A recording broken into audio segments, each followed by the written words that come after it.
ବାସ୍ତୁଦୋଷ ଦୂର କରେ ମୟୂରପୁଚ୍ଛ।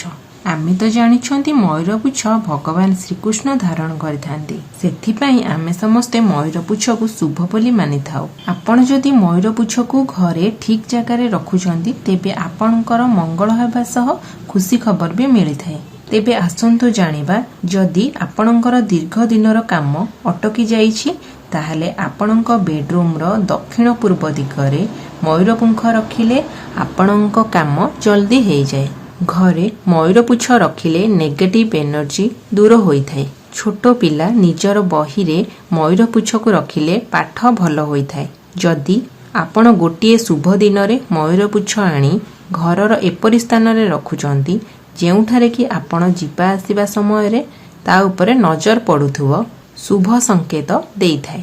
ଏମିତି କିଛି ନୂଆ ନୂଆ ଭିଡ଼ିଓ ଦେଖିବା ପାଇଁ ଆମ ଚ୍ୟାନେଲଟିକୁ ଲାଇକ୍, ସବସ୍କ୍ରାଇବ୍ କରିନିଅନ୍ତୁ।